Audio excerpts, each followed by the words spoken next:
Hey everyone! Tonight we're diving headfirst into the swirling madness of ancient Rome.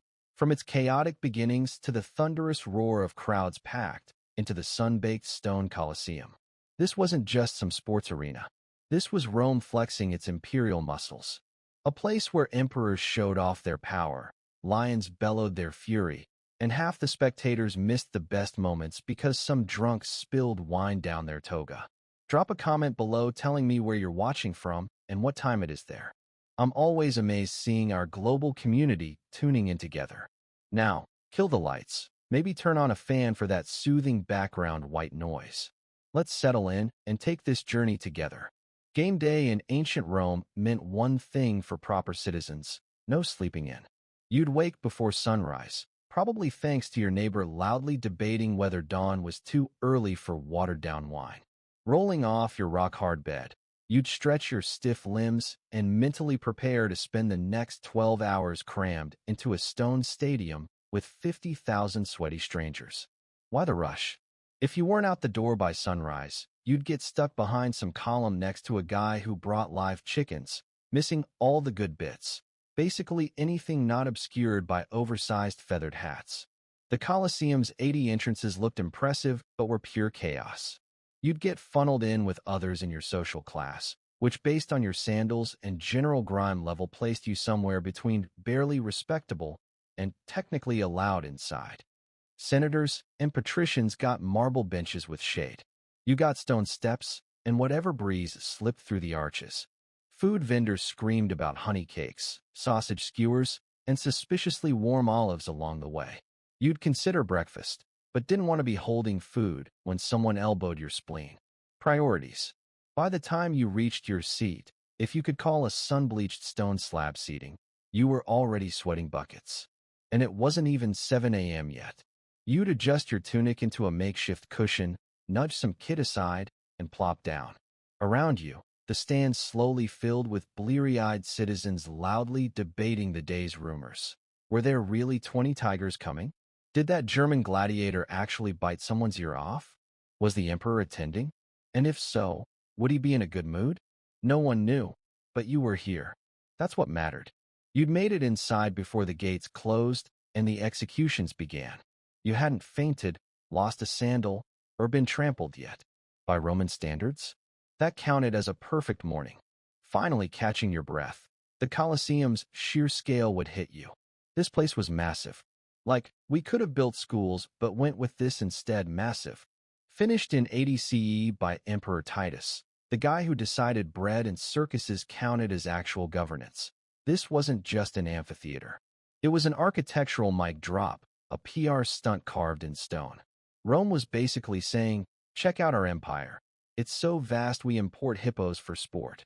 At peak capacity, it held 50,000 to 80,000 people, depending how loosely they interpreted fire codes.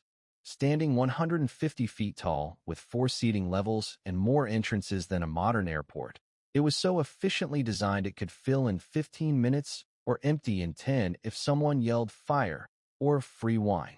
The exterior dazzled with travertine limestone, grand arches, and decorative columns.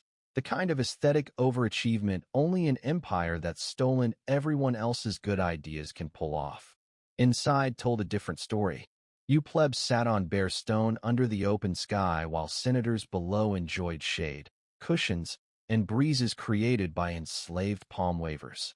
Above you hung the velarium, a massive retractable awning operated by sailors, because apparently even the Navy got drafted into climate control duty. If it was scorching, the velarium might be up. If not, enjoy squinting into the sun while slowly turning into a human raisin. But the real engineering magic lay beneath your feet. Below the arena stretched a labyrinth of trapdoors, elevators, cages, and pulleys. Animals, props, and occasionally very confused prisoners would get launched into the arena like lethal party surprises.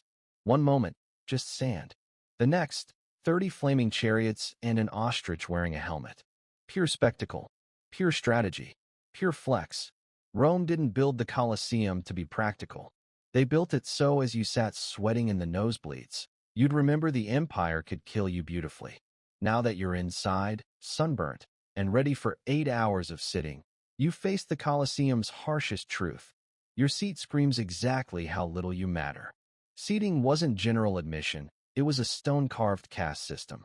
Every level, bench, and step was meticulously organized by social status, wealth, gender, and how often you brunched with guys who wore laurel wreaths unironically. Let's start at the bottom, which was actually the top.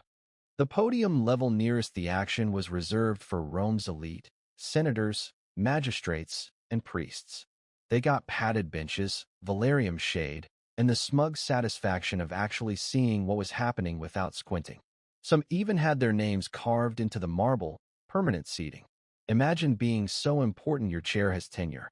Just above them sat the equestrians, Rome's upper middle class, or what we'd call generational wealth with performative humility. Their seats were less plush, but still good enough to smell the lion's breath. Then came the plebs, Rome's working class. That's you, stuck in the third or fourth tier, balancing on sun-baked stone shoulder to shoulder with a guy yelling about bread prices and a woman breastfeeding while arguing over boiled snail prices. Women, unless they were Vestal virgins, got relegated even higher up. Women, slaves, foreigners, and other undesirables got the true nosebleeds. Terrible views, zero shade, and all the body odor from 50,000 sweaty Romans rising like some cruel olfactory punishment. No cushions, no backrests, no cup holders. Need to pee? Good luck finding your way back. Get wine spilled on you from above. That's just part of the experience. But you came anyway because the Colosseum wasn't just about games. It was about being seen, even if all anyone saw was your sweaty scalp. Welcome to the cheap seats. Nobody here matters, but everyone's entertained. So you've made it to your seat, elevated, overheated, and surrounded by people who consider bathing optional. As your stomach growls, you realize you didn't pack food. Rookie mistake. Luckily, Colosseum vendors have you covered, though instead of modern stadium peanuts, it's more like questionably warm olives. Ancient Romans loved snacking. You could buy honey cakes, sausages, dates, figs, and if you were feeling adventurous, garum-drenched nuts. For the uninitiated, garum was Rome's favorite fish sauce. It smelled like 3-day-old boat bilge. Romans adored it. You'd learn to love it too when your other condiment options were crushed goat liver or sadness. Vendors roamed the steps, shouting over the crowd's roar. Behind you, some guy loudly argues about vinegared wine prices, watered down but still potent, especially on an empty stomach under the midday sun. Then there were the smells, not just food, though the mix of roasting meat and cheap perfume was aggressively nasal, but the crowd itself. The Colosseum was like a public bath's evil twin. No flowing water, no fresh air, just sun-baked humanity in wool tunics. To your left, a man fans himself with a scroll. To your right, someone brought a goat, not for eating, for emotional support. In front, a kid chews something that might have been bread before petrifying. And over it all hangs the unmistakable scent of sweat, sand, and dignity slowly wilting. Yet there's a weird charm to it, the vendors knowing exactly when to quiet down or shout, dodging vomit stains on the stairs like pros. You didn't come for the snacks, but now can't imagine surviving without them, especially once the bloodshed begins. The game's always kicked off with a bang, or to be brutally accurate, a beheading. Before the gladiators took center stage, the Colosseum warmed up the crowd with some morning bloodletting courtesy of condemned criminals, prisoners of war, and anyone who'd pissed off the wrong senator. But these weren't your standard boring executions. Oh no, this was Rome, where even death had to be entertaining. The condemned often got forced to reenact famous myths with a horrifying twist of realism that would make modern directors say, maybe dial it back a notch. Take the myth of Prometheus, chained to a rock while an eagle eats his liver daily. The Colosseum version? Chain some poor soul to a fake rock and let a real eagle go to town. Not symbolic violence, actual organ removal. Another crowd favorite was Orpheus in the underworld, which predictably ended with Orpheus getting torn apart by wild animals, real leopards included. You're starting to realize when Romans said live theater, they meant it in the most literal, visceral way possible. The audience ate this up, cheering, laughing, booing like it was amateur comedy night. The logic was simple. These were criminals, so public execution doubled as civic duty and entertainment all rolled into one. It was justice wrapped in spectacle, dipped in horror, and served before lunch. Sometimes they skipped the mythology and just threw people to the lions with no backstory. Just man versus beast minus the inspirational soundtrack. These moments were quick, messy, and if you blinked, you missed them. The crowd loved the unpredictability. The guy next to you is already screaming, "Bite his leg," and it's not even 9 a.m. What's truly shocking isn't just the violence, but how completely normal it feels in this context. This isn't considered extreme here. It's just the warm-up act. As the last body gets dragged off and the sand gets raked, you catch yourself clapping. Not because you're bloodthirsty, but because everyone else is and you don't want to look weird. Congratulations, you're now emotionally invested, and the real show hasn't even started. After the criminals got their mythologically correct dismemberment, it was time for round two. The beast hunts, Venations for you Latin purists. If you thought this would be a calm interlude between gore and glory, think again. Rome didn't conquer half the known world just to import silk and spices. They brought back every creature with teeth. African lions, Indian elephants, Gallic bears, ostriches from wherever ostriches came from before regretting their life choices. The arena transformed before your eyes. Fake trees and rocks rising dramatically from hidden trapdoors, because why just slaughter animals when you can give them themed decor? Then entered the hunter, Venator, not gladiator. This guy had fewer muscles but more decorative feathers. His job? Look dramatic, maybe fire an arrow or two, and dodge whatever pissed-off carnivore came charging from the tunnels. Cue one very hungry lion that hasn't eaten in days. The crowd goes wild, bets get placed, and the woman next to you starts selling fig pastries shaped like leopards. Capitalism finds a way. Sometimes it was one-on-one hunter versus beast. Other times, it was pure chaos. A dozen panthers released at once while archers on platforms try not to shoot each other. On special occasions, elephants made appearances. You haven't truly experienced Rome until you've seen an armored elephant stomp a wooden barbarian village, while some official explains how this represents imperial triumph. Equal parts nationalist pageant and animal-themed panic attack. And yes, sometimes the animals won. Sometimes hunters didn't walk out, and the crowd loved that too.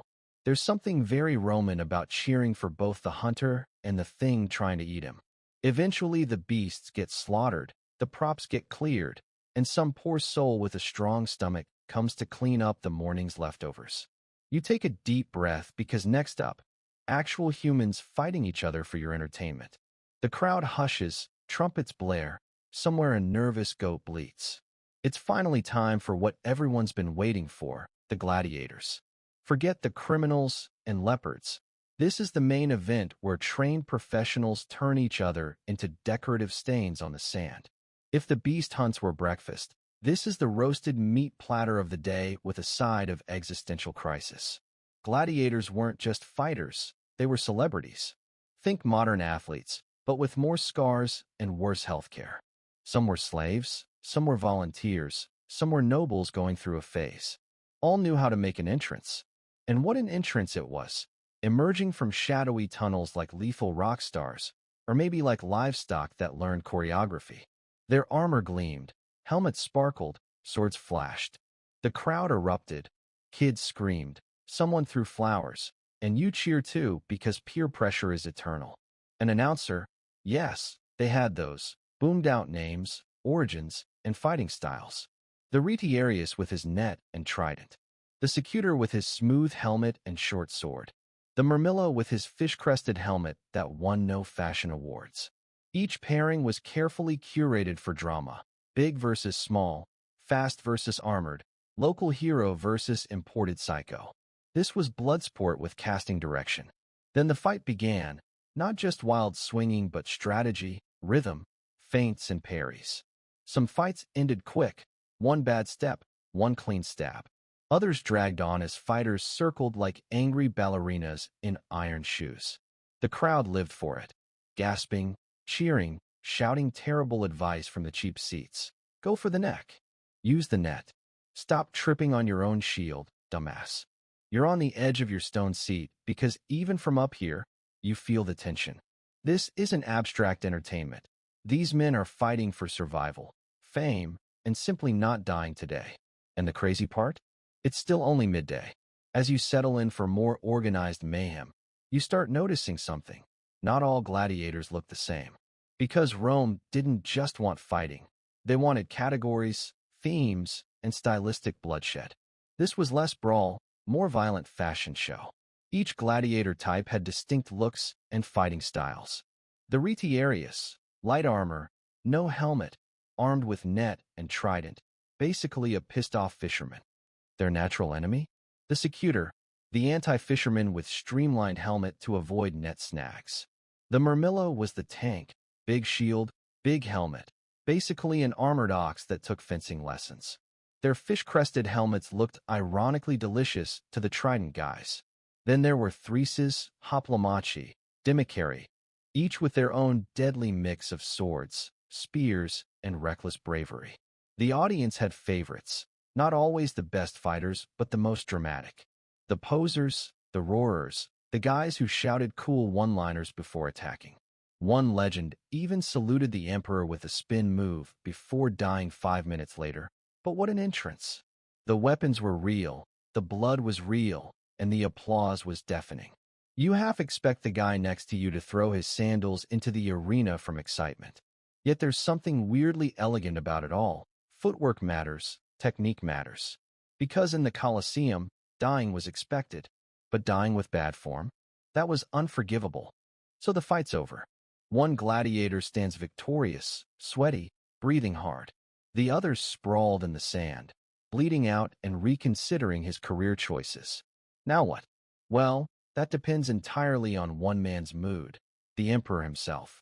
Yes, the most powerful guy in the known world, currently lounging in the VIP box with his laurel wreath and personal food taster, gets to play God for the afternoon. The surviving gladiator looks up. The crowd's roaring, but the final call isn't theirs. It's His Imperial Majesty's, comfortably seated under shade, sipping wine that probably costs more than your annual rent. Now you've heard the stories. Thumbs up means mercy, thumbs down means death.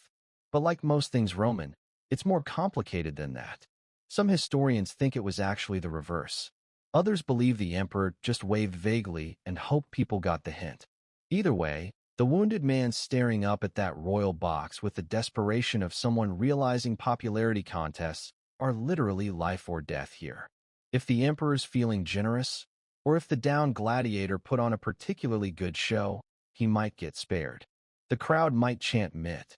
Let him go.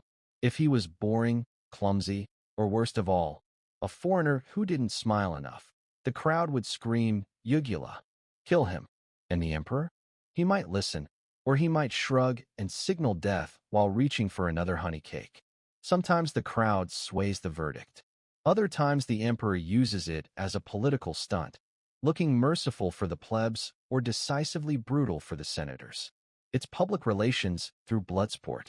If death's ordered, the victor steps forward for the final blow. Clean and quick if he's professional, slow and messy if he's feeling petty. Either way, the loser dies with whatever dignity you can muster while choking on sand. The crowd applauds. A flute player strikes up something cheerful.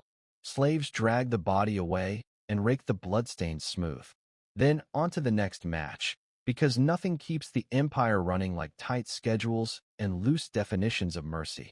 By now the sun's directly overhead. The marble seats could fry an egg.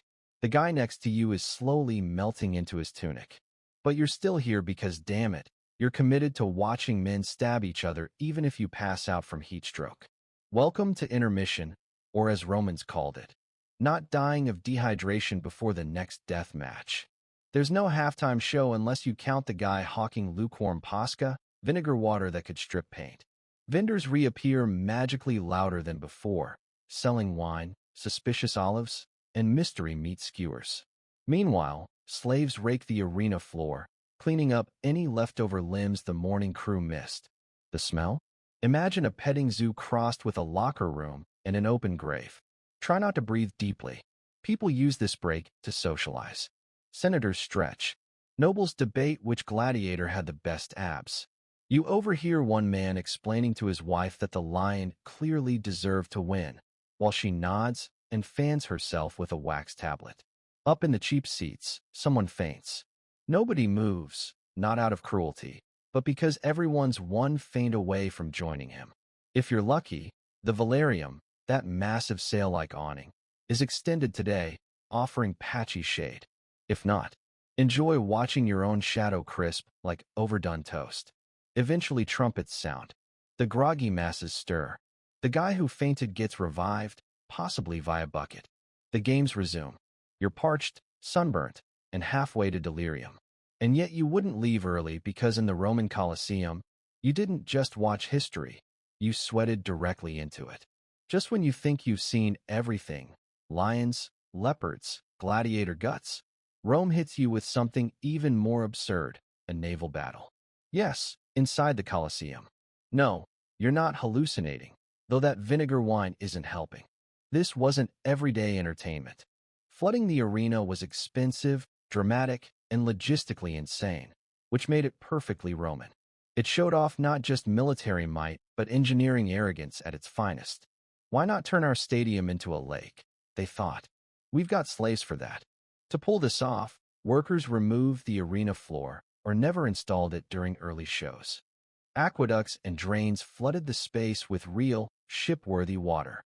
You watched dumbfounded as soldiers dressed as ancient Greeks row miniature triremes into what was recently a sandpit where a bear disemboweled a guy. The battles themselves? Less naval strategy, more chaotic splashing in costumes. Ships collided. Men jumped decks. Archers fired. Sometimes boats intentionally caught fire for dramatic effect. If you weren't impressed, you might be dead. Even jaded senators raised eyebrows when a tiny pirate ship exploded. Of course, the participants weren't professional sailors. They were condemned criminals, POWs, or people who forgot to pay taxes at the wrong time. Their job? Die theatrically in water that probably smelled like donkey sweat and fish sauce. Still, the crowd went wild. This was storytelling on steroids, mythological sea battles performed live with real drowning. Think historical reenactment meets waterboarding. When it ended, workers drained the water mysteriously fast, probably via people whose job title was "Don't Ask." You sit there awestruck, wondering how you'll ever enjoy street mimes again after seeing indoor naval warfare. And they're still not done. Because after ships sink, it's time for the grand finale. The sun begins dipping. Shadows stretch across the blood-washed sand. The air smells of crushed olives, sweat, and existential dread. You've witnessed men fight beasts, ships sink in surprise lakes, and more blood than any human should see in one sitting. Logically, it's time to go home, take a sponge bath, and question your life choices. But no, this is Rome, so it's time for the ultimate finale. A carefully choreographed orgy of violence and theater designed to send everyone home either awestruck or nauseous. Sometimes this meant massive group battles. Dozens of gladiators released at once in carefully planned chaos. Shields clanged. Swords flew. Sand kicked up like a flower bomb in a wind tunnel. It wasn't subtle, but then neither was anything Rome did. Other times they ended with spectacles so outrageous they defied logic, like gladiators fighting armored elephants, or scripted duels where one guy accidentally won for real. This is where showmanship peaked. Dying men struck dramatic poses. Survivors screamed at the heavens. The crowd's on their feet, a sea of tunics, fists, and flexible morals. People chant for favorites. Flowers get thrown. If a gladiator survived the day and truly impressed, he might earn the rudis, a wooden sword symbolizing freedom. It's rare, but when it happens, even the wine vendors cry. The emperor stands, nods, maybe waves, or leaves early if he's bored. Either way, the day ends not with a whimper, but with thunderous applause and distant vomiting from too much sun and garum. You, exhausted and morally conflicted, rise with the masses. Your tunic stained. Your back's numb. Your mind's full of scenes you'll never explain properly at dinner. And yet, you'd absolutely come back tomorrow. Because nobody stages a blood-soaked standing ovation quite like Rome. The trumpets fade. The last gladiator limps off, maybe upright, maybe carried like a sack of broken promises. The crowd stirs, stretches, and immediately starts judging everyone else's opinions at full volume. As you shuffle toward the exit, or try to, it's basically a toga-clad traffic jam. The post-show buzz kicks in. Suddenly, everyone's a gladiatorial expert, despite spending most of the fights arguing about fermented goat cheese. I told you the Thracian would win. The Secutor was robbed. Total sabotage. That elephant wasn't even trying, clearly sick. Meanwhile, the vendors haven't missed a beat. They're still slinging watered wine and mystery meat with the same enthusiasm they had 8 hours ago. Nothing pairs better with existential trauma than a lukewarm skewer of questionable protein. Outside the Colosseum, the streets are pure chaos. Half music festival, half garbage fire. Rome didn't have sanitation departments unless you count stray dogs and disgruntled slaves. Discarded laurel wreaths, broken amphorae, food wrappers made of leaves, all blending into what future archaeologists will call evidence of poor life choices. Kids reenact their favorite kills with sticks and alarming accuracy. Drunk spectators stagger home, bragging about the time a lion made eye contact with them. Someone starts singing. No one knows the words. No one cares. If a gladiator survived and became a crowd favorite, his name spreads through the city before sunset. He might get a dinner invite from a senator or, more importantly, a bath. People scribble crude graffiti in his honor. Marcus, Slayer of 5, hot. If he died, well, maybe he gets a funeral. Depends on the budget. And you? You're exhausted, coated in a thin layer of sand and regret, and your calves feel like they've been kicked by a centurion. But your heart's still pounding, your brain buzzing with every scream, cheer, and trumpet blast. The games are over for today, but the stories, the arguments, the glory, those will echo through Rome until the next time the Colosseum gates creak open, which, conveniently, is probably next week. Now you might be wondering, how much did all this cost? The animals, the armor, the scenery, the wine that tasted like regret, none of it came cheap. Welcome to the economics of Roman entertainment, a financial black hole that probably made accountants weep into their togas. Let's start with the Colosseum itself. Built under Emperor Vespasian and finished by his son Titus, this stone monstrosity took over a decade, thousands of laborers, and an ungodly amount of concrete. It seated 50,000 plus people, none of whom paid for tickets. That's right, entry was free. A brilliant PR move, but a terrible business model. So how'd they fund this blood-soaked circus? Answer: conquest money. The Colosseum was famously financed by spoils from the Jewish War, specifically the looting of Jerusalem. Every trident, every tuner-stuffed date, every screaming ostrich in a helmet, indirectly sponsored by imperial plunder. Think of it as Rome's version of military-industrial complex, but with more flaming leopards. Then there were the games themselves. A single festival could last 100 days, featuring thousands of gladiators and animals. Transporting elephants from Carthage or hippos from the Nile wasn't exactly budget-friendly. There's no economy class for rhinos, and they tend to destroy the luggage rack. Even the gladiators came at a cost. Training, armor, medical care. Yes, they had doctors. And, of course, burials for the less fortunate. All of this fell on emperors, magistrates, and wealthy sponsors hoping to buy political favor or avoid becoming the next arena contestant. Some festivals were so extravagant they could bankrupt a noble. But hey, if it kept the mob happy, it was worth it. The phrase bread and circuses wasn't just philosophy, it was statecraft. Distract the people with carbs and carnage, and you could get away with almost anything. Except running out of money. That's when the real trouble started. So you've survived a full day at the Colosseum. You've witnessed executions, beast hunts, shipwrecks, sword fights, sunstroke, questionable sausages, and an entire empire's fragile ego on display. The real mystery isn't how anyone endured the heat. It's why they kept coming back. The answer's simple. Rome knew how to put on a show. For the average Roman, especially the lower classes, life outside the arena was bleak. Cramped apartments, unreliable food, public toilets that doubled as gossip hubs, and a city that smelled like ambition, sewage, and goat. But for a few hours, the Colosseum offered escape. Inside those walls, you weren't a shoemaker with back pain or a slave with terrible luck. You were a spectator, part of something massive, a witness to triumph, tragedy, and highly choreographed maulings. It was also where Rome told its story, not with books, but with spectacle. Every fight symbolized imperial strength, civilization triumphing over chaos. Or, at least, some guy named Chaos getting decapitated. And let's be honest, humans have always had a complicated relationship with violence. The Colosseum just industrialized it. Where else could you eat a fig tart while watching a Macedonian get impaled under flaming javelins? There was also social pressure. Everyone went: senators, merchants, beggars, gossiping widows. Skipping the games meant missing the thing everyone would discuss for weeks. You'd be that person at dinner going, "Wait, they had ostriches today?" Suddenly, no one wants to sit near you.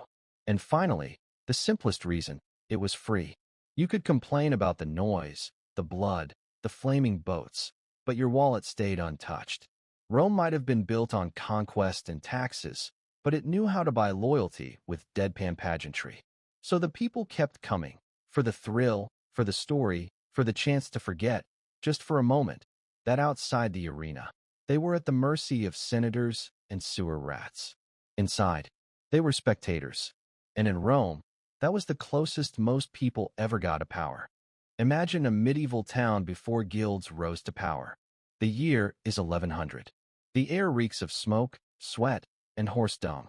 Narrow streets wind through cramped wooden houses, and behind every rickety stall, someone's trying to sell you something. A shoe, a pot, a hunk of bread, all of wildly inconsistent quality. You need new boots. The first cobbler claims he trained under a Parisian master. The second says he learned from the moon and stars. Their products look similar at first glance, but one falls apart in the rain while the other gives you blisters worthy of their own medical scroll. This was the medieval economy before regulation, a chaotic free-for-all of guesswork and smooth talkers. Artisans operated independently with no standardized training, oversight, or worker protections. Anyone with tools and a prayer could call themselves a craftsman. Some were brilliant. Most were, let's say, experimental. If you were an apprentice, good luck. Maybe you landed under a skilled blacksmith who didn't drink molten iron for breakfast. Or maybe your master used you as a glorified bellows pumper while teaching you nothing except how to dodge hammer swings. Career success depended entirely on who you could flatter, bribe, or beg into training you. And forget fair wages. With no collective bargaining, employers paid whatever they wanted, usually the bare minimum. Unless you had connections or muscles. Customers weren't safe either. Bread might contain sawdust. Pottery could crack before you got home. A tailor might stitch you a tunic so misshapen it looked designed for a hunchback goat. Quality control? Optional. Honesty? Strongly discouraged. As towns grew and trade expanded, the risks of shoddy craftsmanship and fraud became more than just annoyances. They threatened economic stability. And from this chaos, a solution emerged: the guild. Not with a bang, but with craftsmen gathering in taverns, churches, and village squares, grumbling about hacks ruining their reputations. At first, it was about protecting their trade's good name. Then came rules: no undercutting prices, no cheap materials, no training idiots. Soon these informal meetings formalized. They gave themselves titles, codes of conduct, and, crucially, control. Want to work as a mason here? You needed their approval. No stamp, no customers, no job. These early guilds were equal parts labor union, trade school, and secret society. Yes, there were candles, chants, and weird initiation rituals, because this was medieval Europe and everything involved candles and weird initiation rituals. Guilds didn't just form in big cities. Even small towns had weavers' guilds, coopers' guilds, butchers' guilds. They regulated quality, set fair wages, and enforced standards. Sell bread with ground-up bones? The baker's guild would find you, shame you, and possibly toss you into the nearest dung heap. Good luck earning a living after that.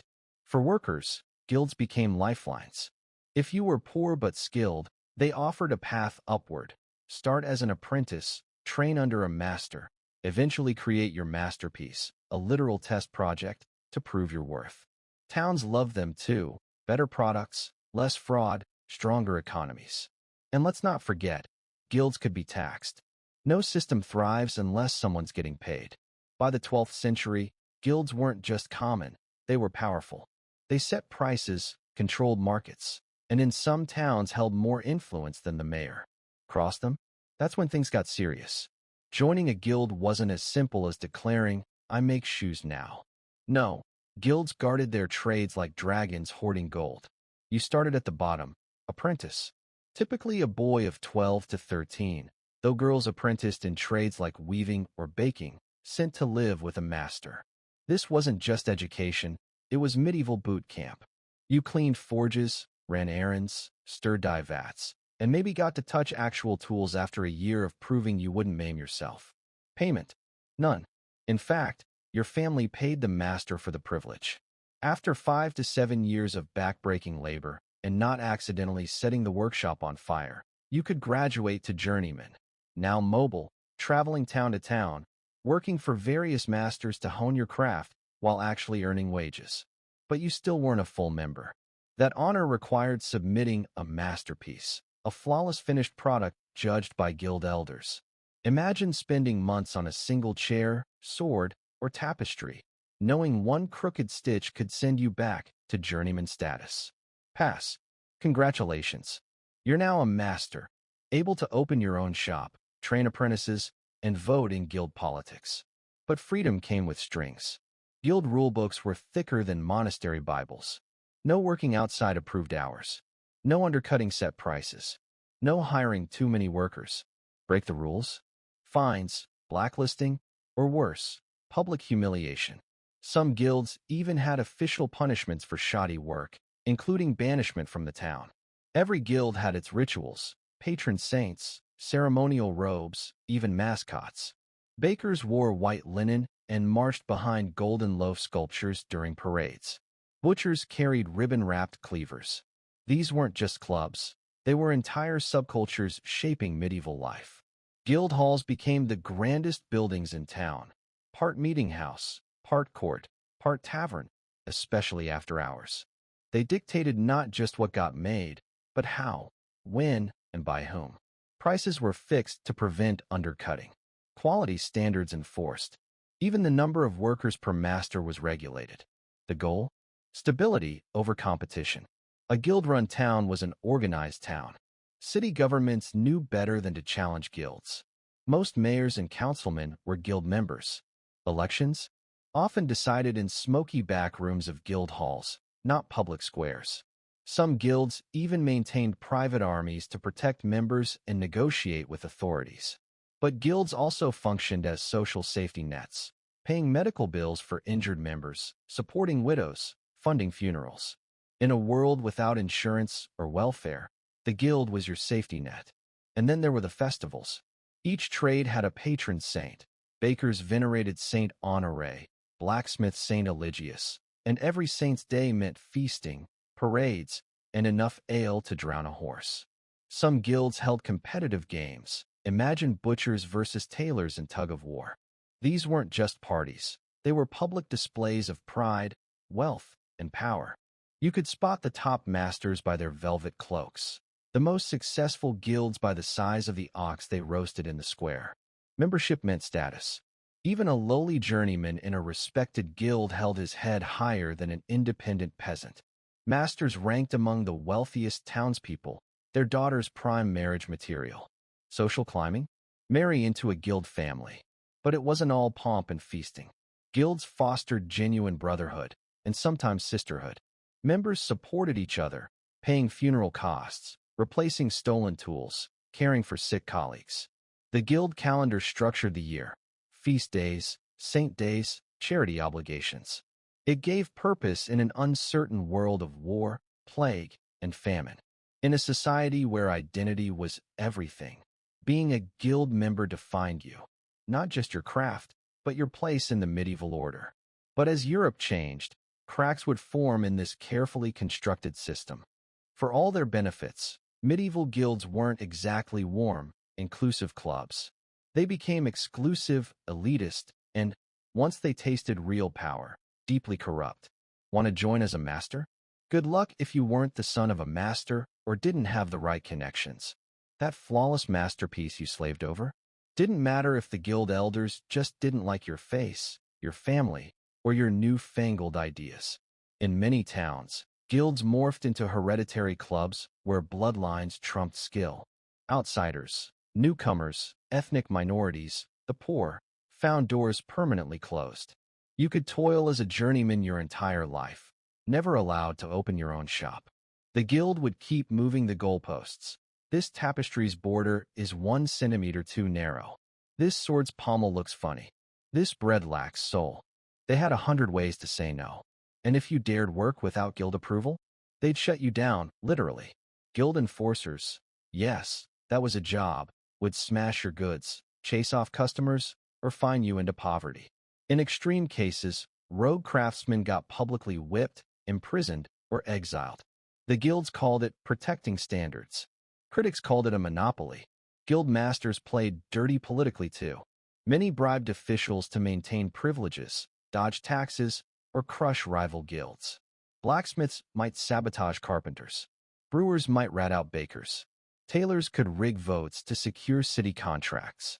These weren't just craftsmen, they were kingmakers. Then there were the women.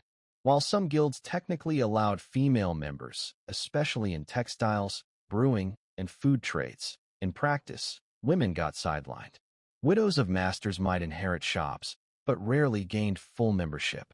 Even successful businesswomen faced exclusion or erasure from records. Power belonged to men, and skilled women had to fight tooth and nail for recognition. Guilds had begun as protectors of quality and fairness. But by the 14th century, many became self-serving gatekeepers, rich, rigid, and allergic to change. That rigidity would be their downfall. Despite their flaws, guilds excelled at one thing: education. In an era when universities catered to theologians and lawyers, guilds handled real-world training. How to forge armor, brew ale, build bridges, and not die trying. An apprentice's life revolved around two things: the workshop and the master's temper. From dawn till dusk, they watched, copied, and slowly earned the right to do more than sweep floors or pump bellows. The master wasn't just a boss. He was teacher, parent, and disciplinarian rolled into one. Mistakes were punished harshly. Burn a batch of wool, that's a week's wages gone. Drop a chisel on your foot, clean the blood, and get back to work. Yet this brutal system offered social mobility. A talented apprentice could rise to journeyman, travel to learn new techniques, then create a masterpiece to become a master. It was medieval Europe's closest thing to meritocracy. Journeymen developed their own subculture.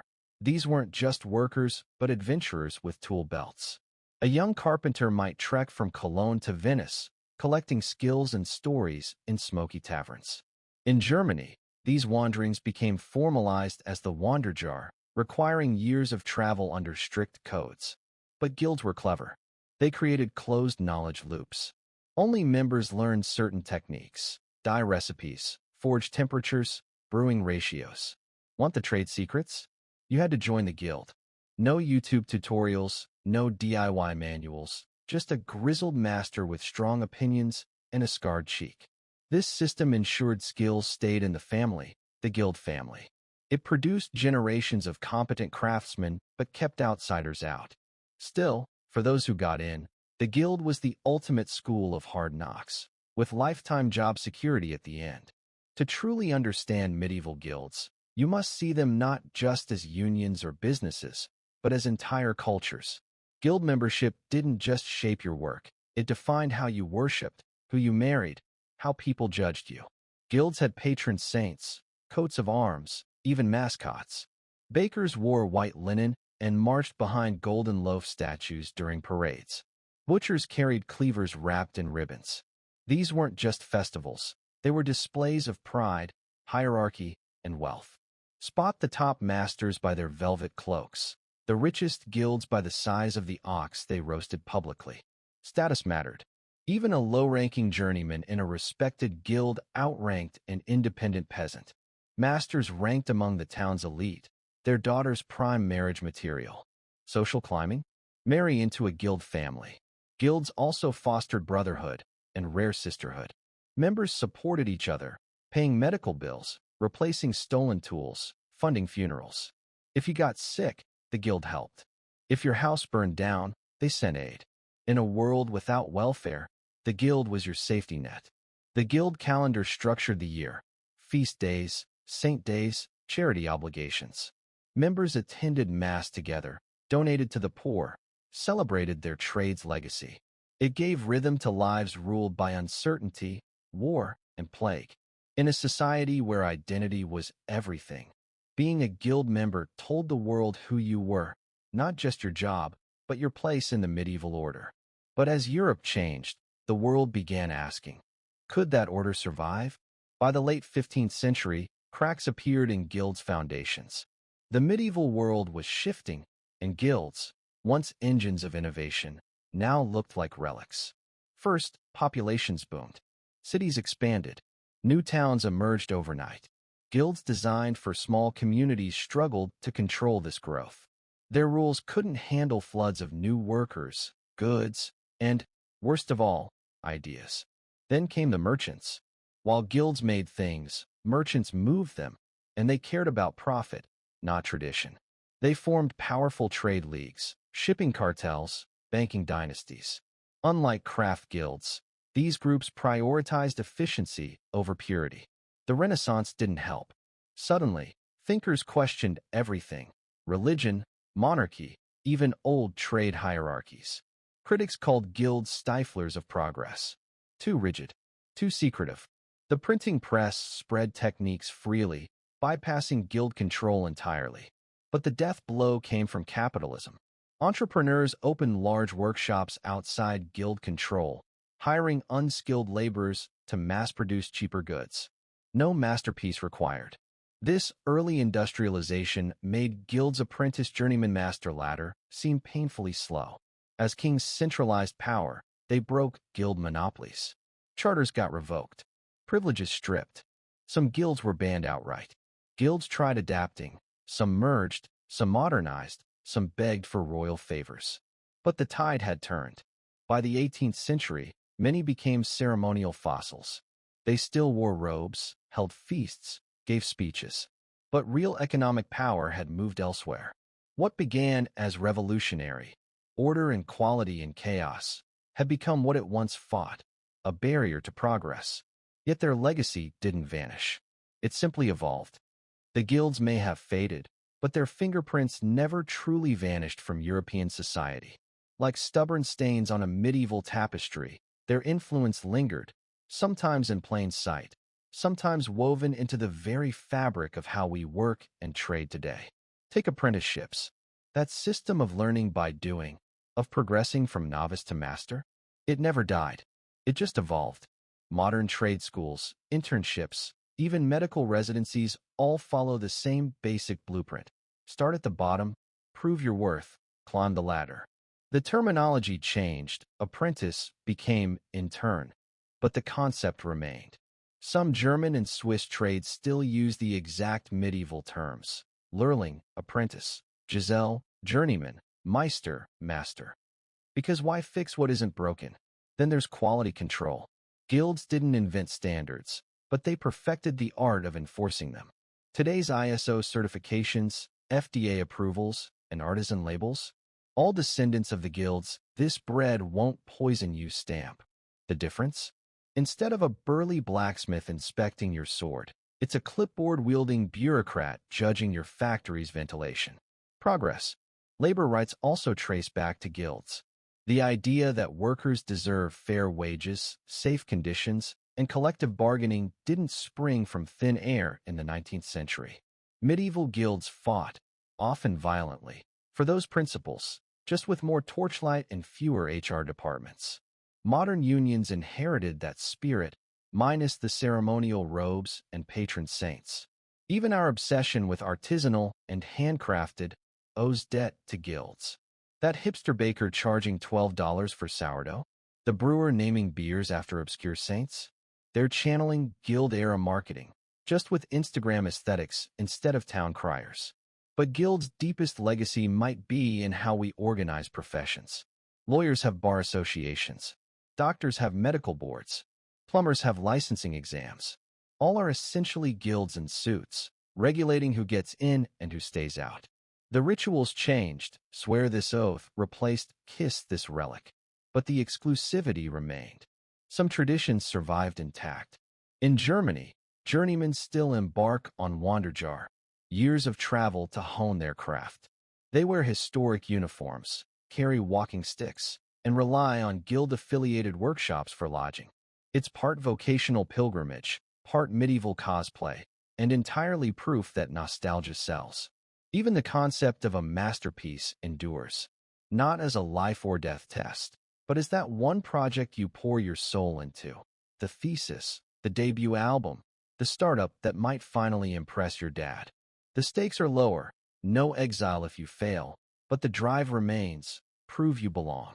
Guild halls still stand in European cities too, no longer power centers, but museums, restaurants, or oddly lavish office spaces. Their crests adorn pubs. Their saints' days survive as local festivals. In Bruges, the Archers Guild, founded 1304, still holds competitions. In London, livery companies, guilds by another name, own chunks of prime real estate and throw lavish dinners where everyone pretends to understand medieval Latin toasts. But perhaps the most telling legacy is how we romanticize guilds while ignoring their flaws. We praise their craftsmanship, but forget their exclusion. We admire their brotherhood, but overlook their corruption. It's selective memory, the same way future generations might recall the good old days of 20th century unions while forgetting their darker chapters. History doesn't repeat, but it rhymes, and guilds wrote verses we're still singing, just with fewer plagues and more LinkedIn. While guilds were busy guarding their medieval monopolies, another revolution was brewing, one that would shake Europe to its core and make the old ways obsolete. The year is 1750. Smoke belches from new factories. Machines clatter where craftsmen once toiled.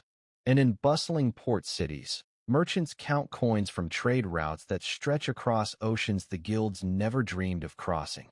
This was the dawn of the Industrial Revolution, and it didn't just change how things were made.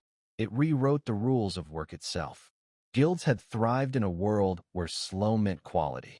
A master blacksmith might spend weeks on a single sword. A weaver could take months on a tapestry. But industrialists asked a dangerous question. What if speed mattered more than perfection? Enter the factory.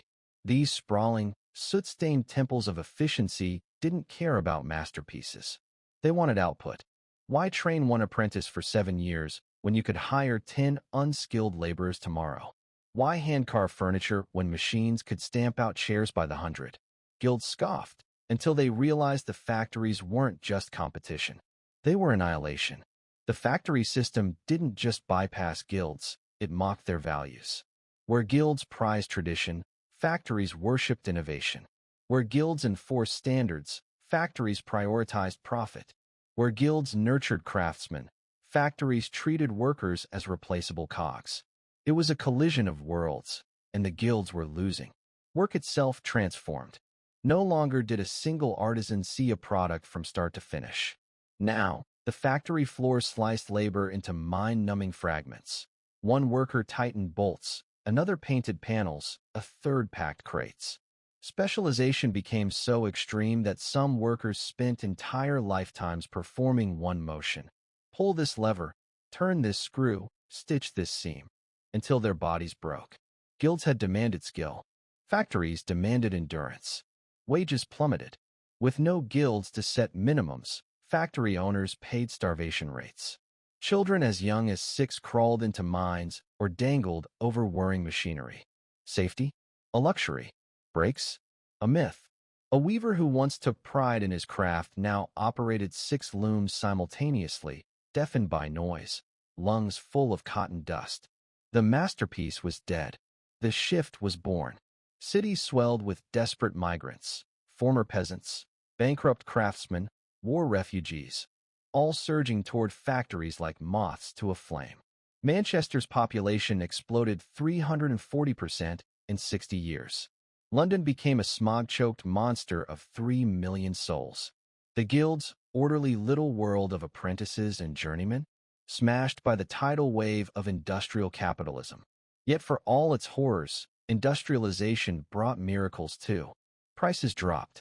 Goods once reserved for nobles flooded markets. A middle-class family could now afford porcelain dishes, clocks, even imported tea, unthinkable luxuries under the guild system. Quantity had its own quality. And the guilds? Some adapted, becoming trade unions or lobbying groups. Others clung to tradition, dwindling into ceremonial husks. A few stubborn holdouts still exist today, German handwork scammers, Italian confraternities, but their power is shadows compared to the medieval heyday. The Industrial Revolution didn't just kill guilds. It killed an entire philosophy of work, one where craft defined identity, where time was secondary to artistry. Whether that was progress or tragedy depends who you ask. The factory owner counting his profits? Or the hunchback tailor whose hands shake too much to thread a needle after 30 years on the assembly line? The factory whistle screamed at dawn, but workers had been awake for hours, shivering in cramped tenements, gulping stale bread, stumbling through streets slick with soot and sewage. Children rubbed sleep from their eyes, their small hands already calloused from yesterday's labor. Mothers tied scarves over their mouths, knowing the air inside the mills would be thick with cotton dust. Fathers checked their tools, if they were lucky enough to have skilled jobs, or simply flexed their aching backs, steeling themselves for another 14-hour shift. This was industrial work, not the romanticized hum of progress, but the grinding reality of survival. Factories didn't just change what people made. They changed how people lived. Entire cities warped around them. Manchester's skyline became a forest of chimneys.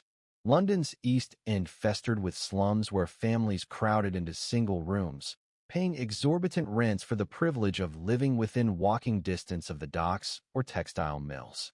The concept of commuting didn't exist yet. You lived where you worked, or you didn't work at all. And work was everywhere. It spilled into homes. Women took in piecework, sewing, gluing, assembling.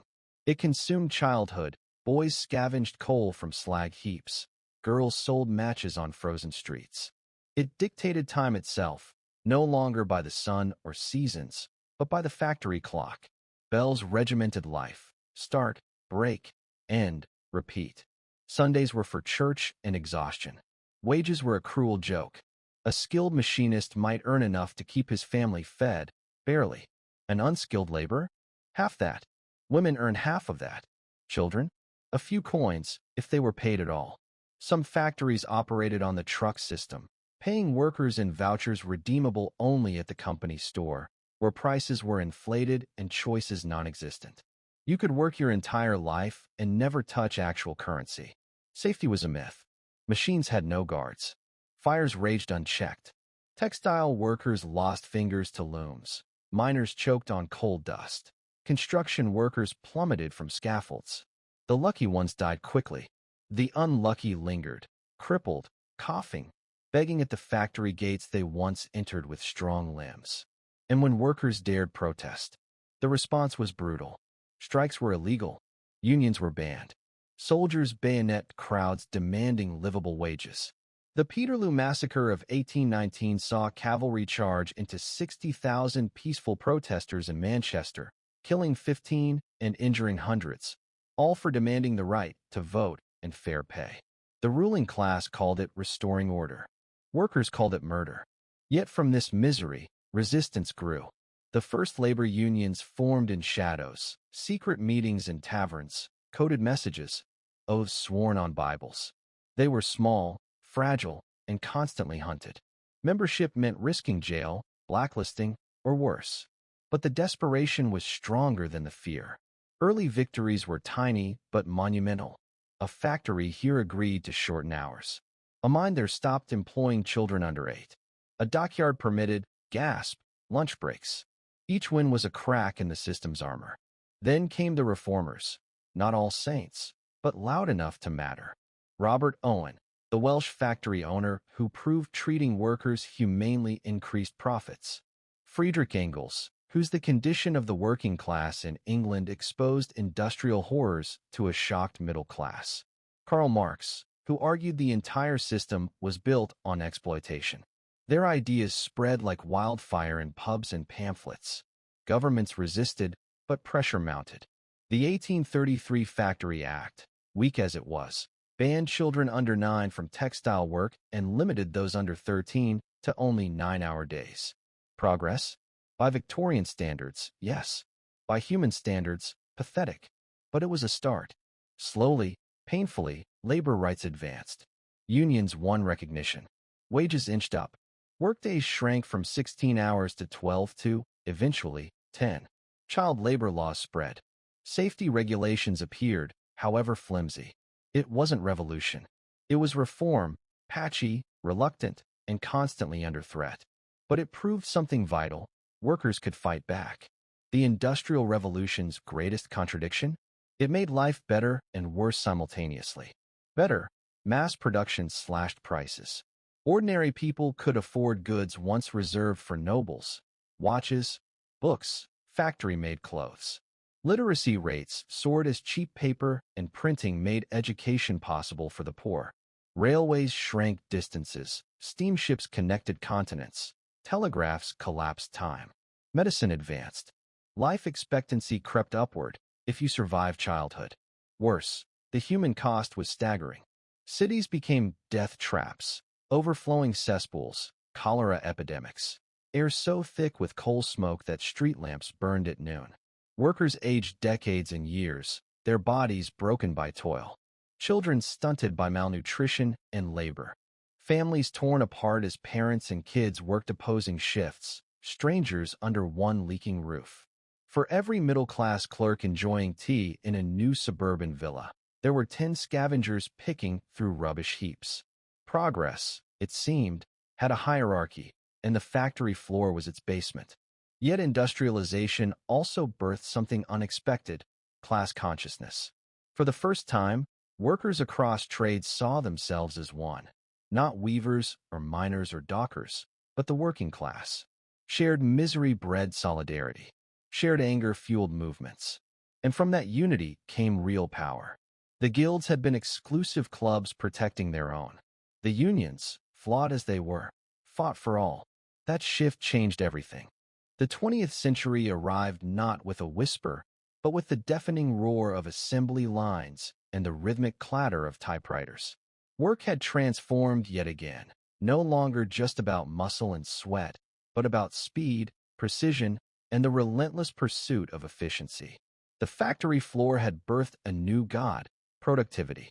And its high priests were men like Frederick Winslow Taylor, stopwatch in hand, dissecting every motion, every second, every breath a worker took. This was scientific management, the idea that labor could be optimized like machinery. No more wasted movements. No more idle moments. Just cold, calculated efficiency. Taylorism didn't just change factories. It infected offices, shops, even schools. Suddenly, every task was timed, measured, and stripped down to its barest components. Workers weren't craftsmen. They weren't even people. They were units of production. The assembly line perfected this dehumanization. Henry Ford's factories didn't ask workers to build cars. They asked them to perform one tiny, repetitive task, over and over, until their hands moved without thought and their minds numbed into compliance. The pay was better. Ford's $5 per day wage shocked the industry, but the trade-off was soul-crushing monotony. A worker might spend 30 years installing the same bolt on the same door panel, never touching another part of the car, never seeing the finished product roll away. White-collar jobs weren't spared. Offices became workplaces, rows of desks under fluorescent lights, where clerks processed papers in silent drudgery. The typing pool, the filing room, the endless memos. Middle managers emerged as a new breed, not laborers, not owners, but glorified taskmasters enforcing corporate orthodoxy. Yet even as work grew more alienating, workers fought back harder. Unions, once outlawed, now wielded real power. The 8-hour workday, a radical demand in 1886, became law in much of the industrialized world by the 1920s. Child labor bans spread. Safety regulations tightened. The worst excesses of industrialization were reined in, not out of corporate kindness, but because organized labor forced change through strikes, protests, and sometimes bloodshed. Then came the post-war boom, a golden age for some, when factory jobs paid enough to buy houses and cars, when pensions and healthcare were expected, when middle class wasn't an oxymoron. For a few decades, it seemed capitalism had found a balance. Workers got stability, companies got profits, and governments got tax revenue to build highways and schools. But it couldn't last. Globalization shattered the illusion. Factories fled to countries with cheaper labor. Unions weakened. The gig economy rebranded precarious work as flexibility. Salaries stagnated while costs soared. That post-war dream, a single income supporting a family, with savings to spare, curdled into a fantasy. Now we arrive at today's paradox. We've never been more productive or more exhausted. Technology promised liberation. Instead, it tethered us to work 24/7. Emails chase us to bed. Slack pings ruin dinners. Hustle culture glorifies burnout. We're simultaneously overworked and underpaid, drowning in distractions, yet starved for purpose. The office followed us home. The factory lives in our pockets. And what of the guild's legacy?